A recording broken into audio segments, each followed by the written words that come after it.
Evo nas u trenutku kad ćemo predstaviti jedan zanimljiv projekt, jednu zanimljivu kampanju koja, baš smo malo razgovarali jer se pojavljuju ljestve u naslovu, koja govori o prvih 25 godina postojanja, odnosno uključivanja 25 hrvatskih kompanija u jedan složen proces dobivanja korisnog novca.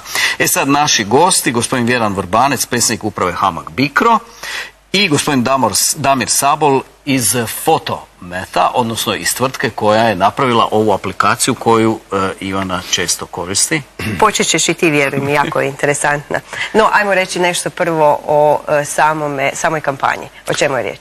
Pa prije svega dobro jutro vama, vašim gledateljicima i gledateljima. Dakle, ljestve, lojtre, hashtag, prvih 25 godina se odnosi zapravo na obilježavanje 25 godišnjice postojanja Hrvatske agencije za malo gospodarstvo, inovacije i investicije, HAMAG Bicro skraćeno, a tu priču prezentiramo kroz 25 isto tako uspješnih poduzetničkih priča kojima je HAMAG Bicro u većoj ili manjoj mjeri pomogao da one dožive nekakav uspjeh.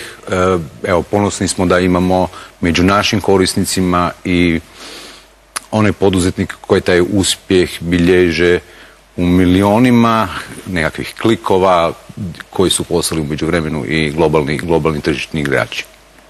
Natječaje provodite tijekom cijele godine? Tako je, dakle mi imamo jedan niz mjera, programa kojima zapravo možemo pomoći poduzetniku u svakoj fazi njegovog razvoja, dakle od nekakve ideje pa do nekakvog razvoja te ideje, istraživanja pa do nekakve proizvodnje početne pa komercijalizacije veće i do nekakvog konačno izlaska na inozemna tržišta. Evo, to radimo zadnjih 25 godina, možda u zadnjih nekoliko godina puno intenzivnije zahvaljujući fondovima Europske unije. Pa evo, mogu s ponosom čak reći da smo u proteklih 3 godine pokrenuli što sam poduzetnik u toj jednoj sinergiji preko 9,3 milijardi kuna investicija. Dakle, govorimo o brojci 4200 poduzetnika koji su ostvarili određenu vrstu potpore i govorimo o nekakvom end efektu o 14.000 novih radnih mjesta koji su tim akcijama i operacijama novo osnovana, dakle, radna mjesta. Sad da raspetljamo ovu cijelu priču oko javljanja vaše tvrtke na natječaj, ali ima tu sad puno detalja koje bismo voljeli da gledateljima predočite. Znači, po struci ste završili ste FAIR, radite aplikacije različite i između ostaloga, možda naši gledatelji ne znaju, u plaćanju preko različitih mobilnih aplikacija vaš je fokus na ovo skeniranje nekog sadržaja koji onda vaša aplikacija prepozna. Pa ste onda i u bankarstvu to iskoristili. Da.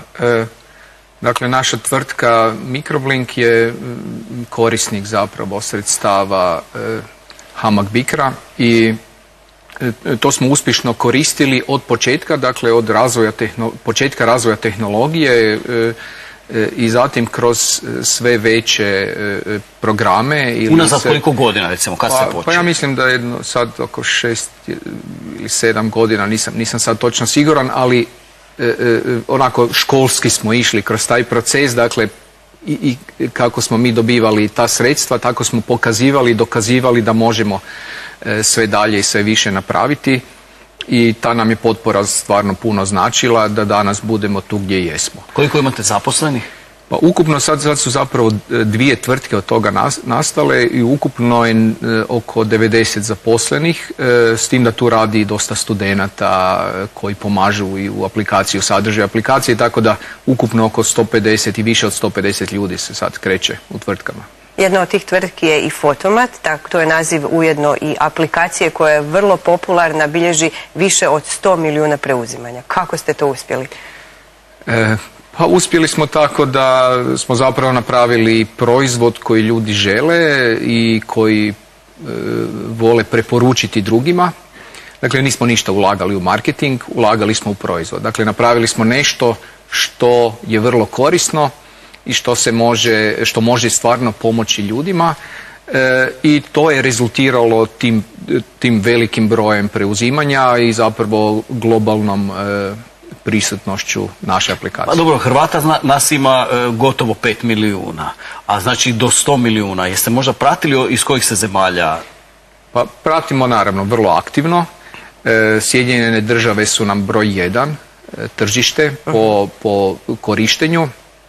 Oko neki 25% korisnika je iz Sjedinjenih Država, zatim Rusija, Brazil, Italija recimo jaka, Indonezija, Indija, dakle imamo cijeli svijet, globalna je aplikacija, a to je više zbog toga jer je matematika univerzalni jezik pa možemo biti prisutni, ali da, globalna je aplikacija. Kad dobijemo u nekoj zemlji taj određeni neki inicijalni moment, onda se to dalje samo širi. Velik broj korisnika su zasigurno i djeca, ali i njihovi roditelji. Da, imamo podatke, učenici su svakako najveći korisnici, to konkretno srednjoškolci, tamo stvarno možemo dati veliku vrijednost, ali koriste se i na fakultetu. Naravno ne one visoke razine matematike, ali na fakultetu se koristi i u osnovnoj školi, ovi viši razredi, roditelji naravno koriste. Odlična je za provjeru zadaća. Da. Mislim, tako je aplikacija nastala, zato jer sam ja mom sinu pomagao, zapravo provjeravao zadaću i onda meni to bilo malo naporno, ja jesam inženjer, ali ipak.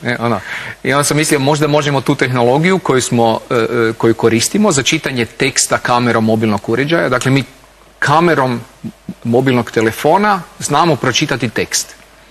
I onda smo tu tehnologiju iskoristili za matematiku i sad znamo pročitati formule, razumijemo koje su to formule i napravili smo dakle softver koji objasni, ne samo riješi, nego i objasni korak po korak kako se nešto rješava. I ono što je najvažnije, aplikacija je besplatna, može se besplatno preuzeti. Da, besplatna je i može se besplatno preuzeti. Evo, nadam se da ćemo još koji milijun gledatelja, odnosno dodati u listu. Međutim, opet ja se sada svemu čudim. Znači, imamo poduzetnika koji ima više od 100 milijuna preuzimanja.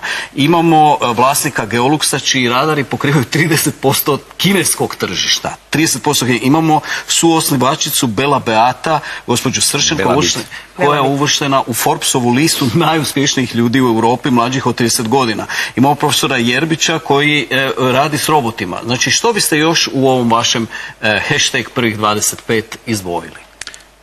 Dakle, ono kako ste i sami govorili o tim uspješnim našim korisnicima, našim hrvatskim uspješnim korisnicima, globalnim uspješnim poduzetnicima. Dakle, ta priča je ona pozitivna strana koja se nažalost u Hrvatskoj rijetko kada može uopće čuti, vidjeti. Dakle, između ostaloga i svrha i smisao te kampanje jest podizanje i tog nekakvog poduzetničkog entuzijazma, da ohrabrimo i neke druge ljude koji razmišljaju o poduzetništvu, ali se ne usude iz bilo kojeg razloga krenuti u tu priču. Zbog toga HAMAG Bicro, zbog takvih ljudi zapravo HAMAG Bicro i postoji. Dakle, da preuzme onaj inicijalni dio rizika takvim ljudima da se odvaže da krenu u nekakav biznis, u nekakav poduzetnički pothvat.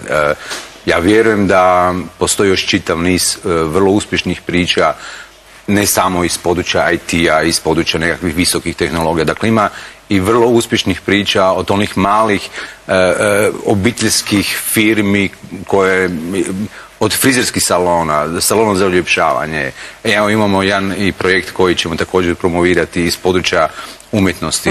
René Bitorajac i Đuro su otvorili Ludu kuću. Dakle, taj projekt je djelomično isto tako isfinanciran putem jednog od programa. Znači, nema ograničenja? Vrlo mala ograničenja, samo ona koje hrvatsko zakonodavstvo i europsko zabranjuje zbog bilo kojih razloga, ali velika većina svih djelatnosti su nama prihvatljive i evo, svaki poduzetnik, a i ona osoba koja to želi postati je dobrodošla u HAMAG Bicro. I kako se prijaviti? Ovisno o vrsti programa, ovisno o stupnju razvoja pojedine kompanije i o njihovim potrebama. Dakle, postoji set nekakvih mjera koje su aktivne, od tih sustava dodjele bespovratnih potpora, pa do mikromalih zajmova do 50.000 eura s kamatnim stopama 0,5%, s dugim rokom počeka. Dakle, to su nekakvi instrumenti, alati koji su dostupni relativno svakome. Moraš zadovoljiti određene nekakve kriterije, nekakve formalne uvjete, imati dobar i kvalitetan poslovni plan. I ja vjerujem da onda u takvim slučajevima niti ima puno zavrzlama i birokratskih, mi to relativno brzo završavamo, a osim toga i pratimo onda tog poduzetnika kroz, znači od početnog stadija pa prema nekakvoj zrelijoj dobi. Mi smo sa Bolom, ja mislim, završili, on je sad već stasao globalno. I djeca su vam sad narasla, pa onda ne kontrolirate zadaće više. Imam ja sad još posla oko toga. A mislim u ovoj zemlji gdje s jedne strane imate jednu histeriju, idemo van jer ovdje nema posla, vi nam sada dajete jedan sasvim drugačiji primjer i jednu želju da zapravo ljudi koji su bogati idejama imaju mogućnost da dobiju sredstva. Tako je, dakle, to je poanta cijele priče. Eto, nadamo se da smo i neke ohrabrili u tome. Hvala vam lijepo na gostovanju. Dunja nas